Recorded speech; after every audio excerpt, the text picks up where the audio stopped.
Hello，大家好，我係 Anson，我係 Carol，歡迎大家翻嚟 收聽隔離台。Lessons from the Next Table。咁今日咧，我哋心情比較沉重啦，因為其實近排相信大家都有留意到大埔即係火災嘅事件啦。咁所以今日其實我哋最主要咧就係想講下大家都會討論嘅就係關於投標啊、圍標等等嘅問題。就因為其實喺好多輿論入邊咧都有提到當時業主立案法團點樣去揀呢個工程公司，到底裡面係涉及一啲利益輸送嘅問題啦，又或者其實成個過程係咪公開啊、透明等等嘅資訊。咁咧，雖然我哋唔係喺工程界，咁但係我哋其實都會經過好多一啲政府嘅大型投標啊，或者係公司之間點樣去進行呢個活動嘅。咁所以今日咧就想即係講多少少關於呢一方面嘅知識嘅。係啊，因為通常咧呢啲要涉及投標嘅一啲項目咧，通常都係一啲比較大嘅項目嚟嘅。咁因為之前咧我公司做嘅都係比較小型啦，咁所以就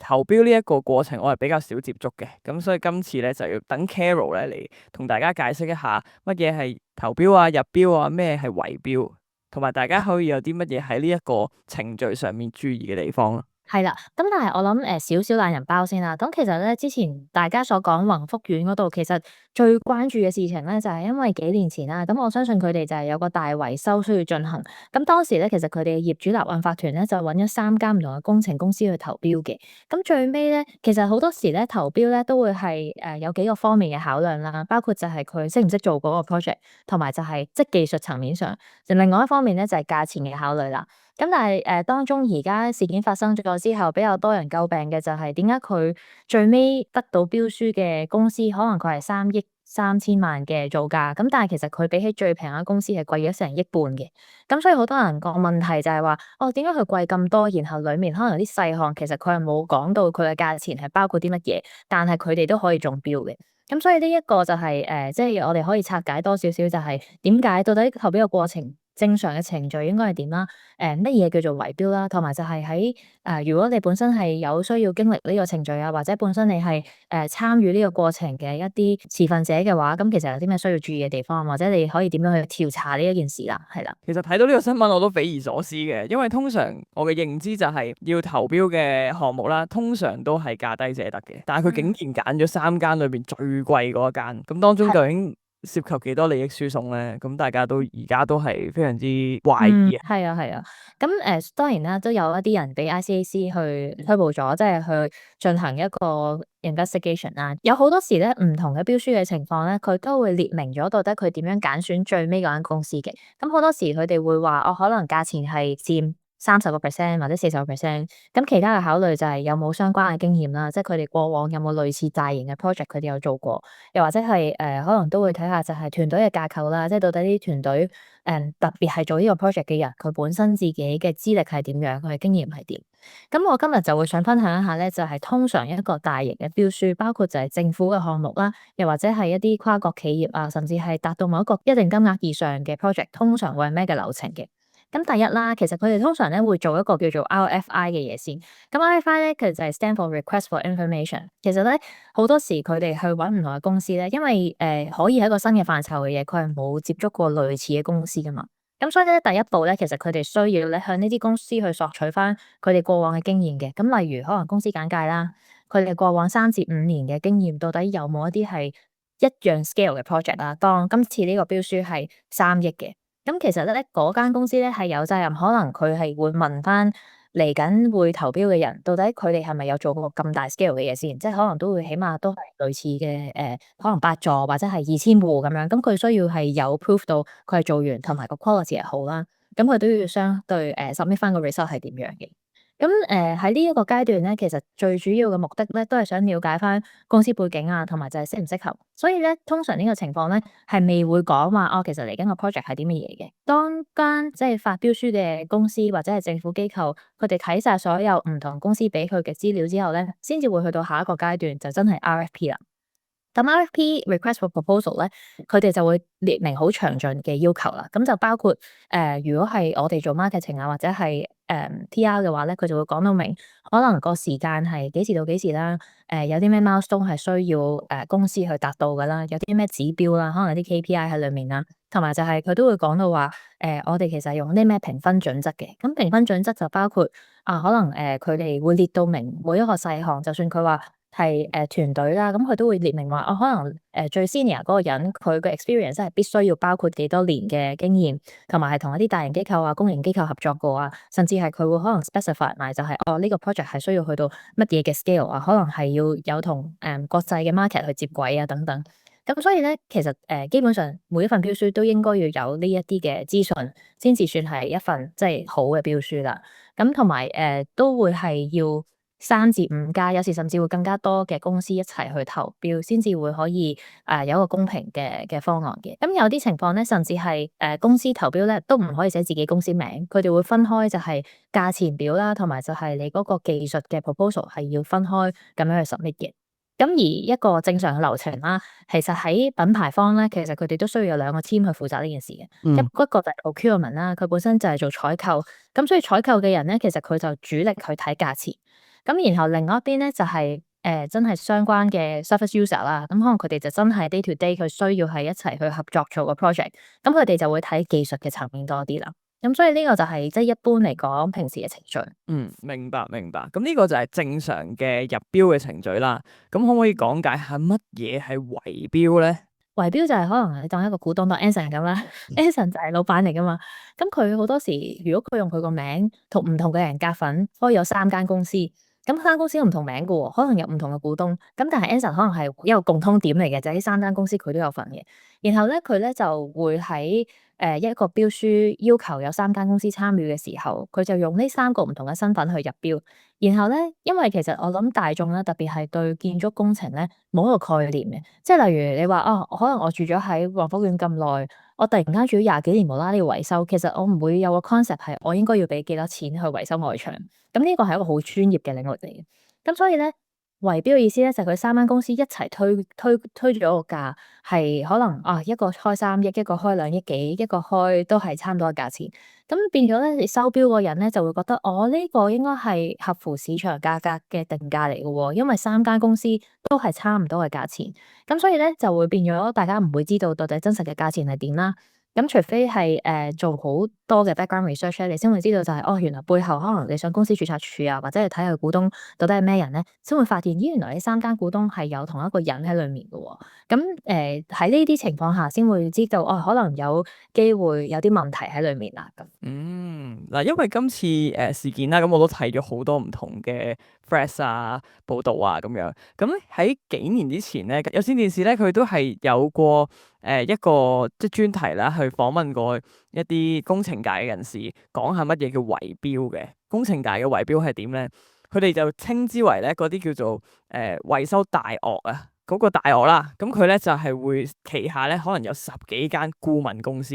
因為咧，其實做工程咧，原來首先咧就係要，譬如話嗰個項目方啦，要出咗標書俾一間顧問公司先嘅，咁然之後顧問公司咧先至再判落去俾一啲承建商嘅。咁首先大鱷咧第一層就有10幾間顧問公司咯，已經。咁佢哋咧就係會夾埋嗰個價錢啦，即係夾咗個價錢啦，即係有一個咧可能就會用一個好低價嘅價錢入標啦，跟住其他就係同佢差唔多，又或者專登高過去嘅。咁所以咧，咁嗰個最低價嗰個顧問公司咧就中標咯，就會攞咗呢一個顧問嗰個 part 嚟做啦。咁然之後咧，顧問公司咧，然之後就再要出一個標咧，就俾下面承建商嘅。咁然之後咧，咁嗰啲承建商咧，其實都係圍威噶啦，佢哋咧又係夾埋嘅。譬如話第一間承建商咧，佢會開一個天價嘅維修費先嘅，譬如話開2億咁樣，跟住其他嗰啲咧就開仲高價，譬如話其他嗰啲係4億、8億咁樣，咁所以咧又係去到價低者得。其實嗰個2億咧已經係高於市價噶啦。咁但係礙於頭先 Carol 你都有講過啦，對於一啲普通嘅小市民啊，其實佢哋對維修大廈係冇乜概念噶嘛。咁佢哋係收到唔同嘅標書嘅時候，覺得呢間最平喎，咁不如揀呢間啦。頭先我都覺得匪夷所思嘅位就係，通常都係會揀最平嗰間嘅。今次咧係擺明車馬就係，貴成億我都照揀。佢貴咗1半啦，同埋我諗咧，另外一樣嘢就係之前咧，其實呢件事1年前又傳咗東張西望啦。咁其實都有業主投訴，就係話其實佢哋業主立案法團應該係俾佢哋去有一個透明度，知道到底點解會係award俾呢一間建築公司，同埋其實佢哋都有喺度講話其實佢哋有權參與業主立案法團大會，去了解個討論嘅流程係點樣啦。咁同埋佢哋睇翻個 contract 嘅時候咧，因為最尾佢哋其實係可以睇到同佢個建築公司簽訂嗰張合約。咁但係合約裏面咧有好多雜項咧係冇列明雜項包括啲乜嘢，但係可能嗰個冧心嘅數又好大嘅喎。喺公司嘅層面啦，即係之前我哋做一啲投標嘅動作嘅時候咧，其實都有一個 practice 咧，suppose 咧出標書嘅公司咧係可以問翻投標嘅公司咧，就係哦你啲雜項其實我要 clarify 你雜項係包括啲乜嘢，就係可能你個 breakdown 你要俾翻個 breakdown 我，就係你冇理由一嚿錢突然間咁大嚿，可能800萬都做一個 item 噶嘛，咁所以嗰啲嘢係你要即係有多少少資料去 support 嘅，咁呢一個就係一個正常嘅流程應該要有嘅嘢。咁如果佢就咁一個雜項，但係一個好大嘅費用咧，其實最尾咧就好難去求證，就係到底佢有冇達到嗰一啲嘅 deliverables 咯。咁所以今次即係我覺得其中一啲喺個流程上啦，同埋就係我諗都好重要嘅就係到底邊一個去做個把關啊，即係可能有時。特別係建築物料啊，或者係一啲好 technical 嘅嘢嘅時候，其實都需要有個人去把關，就係到底佢哋係咪真係合乎安全規格啊？或者其實佢哋有冇攞到政府嘅 cert？因為理論上其實係有幾個 cert 係佢哋需要符合，亦都有一啲嘅工程師係需要負責去簽署啦，咁先至可以批到啦。咁但係點解最後會咁樣咧？咁所以呢個就真係好多問題喺背後衍生咗出嚟啦。頭先你有講到嗰個即係合規格嘅物料啦，咁而家係政府咧就將嗰個重點咧就擺咗喺竹棚嗰度嘛，咁但係其實咧有即係好多唔同嘅專業人士都發表個意見，就其實竹棚係未必係即係呢一件事嘅最大成因啊嘛，應該就係嗰個易燃嘅布料個關鍵啊嘛，咁尋日咧係啦係啦。係啊，係啦係啦，咁尋日我就睇咗喺 Fresh 度有一個測量師定建築師，佢有講到啦。咁佢就話其實咧，政府對於呢一啲大廈維修外牆嘅嗰個布料咧，咁佢係有一啲即係指引喺度嘅。咁但係咧，佢裡面咧只不過係寫住 for reference 嘅啫，即係其實佢係冇嚴格去監管究竟嗰個布料係嘅規格係如何。佢 for reference 啫嘛，你可以唔跟嘅，即係佢係咁嘅意思啦。咁所以就造成咗好多走盞位喺度啦，即係嗰啲灰色地帶。咁嗰啲承建商為咗慳錢，咁一定有機會係會用一啲比較平啲嘅物料去做，咁釀成咗今次嘅意外。咁所以點解政府係不停講竹棚啊、金屬棚架咧？就係有機會啦，佢係想將個視線轉移咗落去。因為如果唔係咧，啲人就會抄翻政府呢一個指引出嚟咧，就會話政府監管不力噶啦。嗯嗯，我諗其中一樣嘢就係因為 Fresh 都有好多分享，就係講話可能之前已經有議員啦，或者有一啲業主其實有去信勞工處啊，或者係消防處都有，同埋應該係屋宇署，咁就講到話佢懷疑嗰一啲嘅物料係違規嘅，咁佢亦都有擅自即係剪咗一啲網出嚟，跟住自己去試下燒睇下係咪助燃啦，定係阻燃啦，咁結果咧就係佢發覺有一啲係真係唔係會可以阻燃嘅。咁當時咧，我應該勞工處有個回覆啦，就係講話因為本身個網咧主要嘅用途咧就係防止有啲嘢跌落嚟，咁所以咧對於佢係咪防火咧，就話冇一個好特定嘅要求嘅。咁當然啦，而家喺網上面去 circulate 嘅嘢，大家都唔知真假啦，因為呢個都係其中一個 post 去講啊，咁同埋就 screen cap 咗出嚟。咁但係我諗呢一個即係嚟緊，我相信大家都會建議就係政府必須要立法，就係睇下到底點樣保障翻大家嘅安全啊，同埋就係到底點樣可以真係認真咁去執行呢件事咧，特別係喺安全規例各方面啦。同埋咧，其實除咗頭先講啦，因為你話有線新聞嗰度有講到圍標呢件事啦，其實咧我啱啱呢幾日咧都有睇到佢哋之前新聞刺針嗰度咧有講過一個係大型清潔公司喺一啲村嗰度圍標嘅，咁都有講到話佢係買啲垃圾桶啦，咁你知道綠色嗰啲垃圾桶好大個，咁咧佢咧就話一個垃圾桶要2000幾蚊啦，咁但係其實咧原來佢哋可能每一次係要買100個200個咁，但係如果上網去睇咧，其實大部分啲垃圾桶咧嘅價錢係遠遠低於佢嗰個標書嘅，然後嗰一件事咧亦都係有講到話同一間清潔公司嘅股東係開咗好幾間清潔公司去投標啦。咁所以我諗，除咗話即係立例去規管到底安全嘅requirement 係啲咩之外咧，我諗另一樣真係好重要嘅嘢咧，就係到底喺嗰個投標公司嘅流程嗰度應該點樣去捉得緊啲，令到件事係公平一啲咧？因為如果咁樣圍標法，咁佢一定會即係公司嘅層面就係、咁我橫掂都係我投到㗎啦，咁佢對於嗰個 quality 啊嘅要求啊，甚至係對於安全嘅要求，咁可能佢自己就會未必咁追求得咁緊啊，咁所以其實呢一個都係需要去正視嘅問題咯。我想問下咧，你哋平時交標書咧，即係除咗交公司嘅一啲 portfolio 俾佢哋上去，你當係 DD 之外啦，譬如話公司嘅持份者嘅報表啦，即係 O chart 啦，又或者係佢 NAR1啊呢啲嘅文件，需唔需要交上去㗎？其實咧有一啲咧好多時係嗰啲 self declare 嘅嘢嚟嘅，因為佢一定會問你啊，會唔會有利益衝突啊？即係可能你本身同發標書嗰間嘅機構有冇親戚關係啊，或者本身你哋係咪識㗎咁樣？咁但係咧好多時都係比較簡單啲咧，佢就咁會同你講話，哦，我 declare 我冇咁樣就完。咁所以呢個都係其中一個暫時而家嘅制度裏面係未有辦法去求證嘅一樣嘢咯。咁但係我覺得另一樣嘢係可以留意嘅，就係到底投標嘅公司佢背後到底股東係邊個啊？或者係咪全部都係同一個阿媽啊咁樣？咁呢啲係應該要可以容易啲查到嘅嘢。哦，係啊，係啊，其實呢一啲就你需要交個 NAR1啦，上去即係周年報表上面都寫得好清楚，呢一間公司嘅股東係邊個啦，董事係邊個啦，每個股東有幾多股份都睇到嘅。咁當然啦，嗯，就係即係因為有心去做嘅時候咧，其實佢可以好多玩法嘅。個方法玩法，係啦係啦，譬如話你可以係即係股東嘅話，你可以用人去持股啦，又或者用公司去持股啦，又或者用 BVI 公司去持股。因為 BVI 離岸公司喺香港嘅話咧，係比較難去揾到嗰個 owner 係邊個。如果政府都可以喺呢一邊，即係呢一方面嗰度都加強翻嗰個檢查，即係做 DD 嗰 part 嘅話咧，我諗相信應該已經係可以杜絕到好多圍標嘅事情發生啦。因為始終你開一間 BVI 公司嗰個成本都好高噶嘛。咁如果係一啲即係幾億嘅工程，咁佢去開就好，即係好多原因啦。咁但係如果一啲細嘅 project 啊，咁佢哋都未必會去即係花咁多心神去搞咁多嘢去開緊 BVI 公司。咁你喺啲細 project 嗰一度嘅時候，就已經可以去落咗個閘咯。係啊，不過我覺得其中一個難處咧，就係因為好多時你啲標書咧，佢都要求嗰間公司係有做過類似 scale 嘅 project 啦，咁就變咗咧，其實符合呢個條件嘅公司已經唔多啦。我當可能佢係要哇同時間做過8座或者係成個大屋苑嘅，咁所以好多時咧變咗佢喺有限嘅選擇之下咧，就好容易會係同一間嘅工程公司去投到咯，因為好多時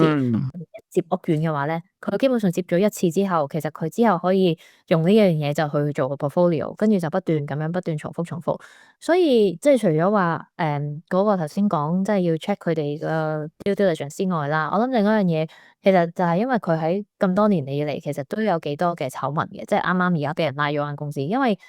09年嘅貪污之後咧，其實佢哋都有講到話，基本上佢係等緊續牌噶嘛，佢被投得咗宏福苑呢件事嘅時候，但係佢等緊續牌都award咗個工程俾佢，咁所以呢個都係其中一個即係又係好大嘅問題啦。到底嗰個即係專業操守啊，或者其實佢哋之前有冇一個有問題嘅工程係需要去考慮，即係呢一啲都係應該要做返個審查咯。因為有一啲情況就係如果個圈子細嘅話，都有情況係如果佢哋真係好識。即係幾間工程公司都好 friend 嘅，咁其實佢哋都可以照圍標。即係圍標嘅意思唔單止限於就係我係同一個股東去圍標，佢哋都可以係大家傾好咗個價錢。總之咧，最尾咧邊個贏咗咧，隔離都可能有得分嘅。咁呢個都係一個圍標嚟嘅。係頭先你講得啱啊，即係可能佢哋幾間公司本身個老細係 friend 嘅，即係話係啊，上次呢個屋苑你做喎，今次俾我做得唔得啊？咁然之後可能中間佢再有啲細項噶嘛，即係一個承建商唔會係可以負責晒所有 item 噶嘛，可能佢都要判出去。咁喂，不如你呢一 part 判翻俾我咧，即係其實大家都係咁樣私相授受啊。係啊，咁跟住然後佢哋有幾個都有經驗嘅，咁一齊去入標嘅，咁跟住最尾就係阿 A 贏咗，咁佢就連埋阿 B 就又外判翻俾阿 B 咁樣，即係呢啲情況都有機會會發生。我諗而家就係當然呢件事發生咗之後，就即係多咗人會真係尋根究底去睇翻到底本身成個過程係點啦。咁但係都好可惜嘅就係，其實1年前東張西望都已經報過呢件事，咁但係當時就未可以引起更加大嘅關注。咁變咗到而家呢個情況一發不可收拾嘅時候，先至會去睇呢件事咯。咁但係希望就係之後因為呢件事嘅發生，咁會可以正視翻頭先我哋所講嘅，就係關於可能 policy 上面啦、流程上啦，甚至係真係去做 background check 等等層面上面，甚至係個內容啦，即係到底佢嗰個 technical proposal 入邊嘅內容其實係咪合乎規格，即係呢一啲就可能係需要相關嘅人士去關注翻。而家事件調查緊啦，咁我諗係咯，我諗我哋 Anson 啦同埋我啦，感受都係非常之沉重嘅，所以呢幾日心情都非常之差啦。咁我諗我哋可以做到嘅嘢就係，即係分享多少少關於到底成件事有啲咩嘅地方係大家需要去正視，然後希望呢件事未來唔會再發生，同埋其實之前我哋都整合咗一啲關於大埔資源嘅嘢啦，咁希望可以即係出少少力幫到大家啦。希望嗰個受影響嘅居民啊，可以盡快去回復正常嘅生活啦。咁然之後就係同所有嘅喺呢一個災難裏面嘅拯救者，即係消防員啦、救護員啦，都係致敬嘅。嗯嗯嗯，係咯，係係咯，咁就今日差唔多先啦。好啊好啊，好啦，咁就希望大係，家平安安好。嗯好好，，thank 拜 you，拜。拜拜。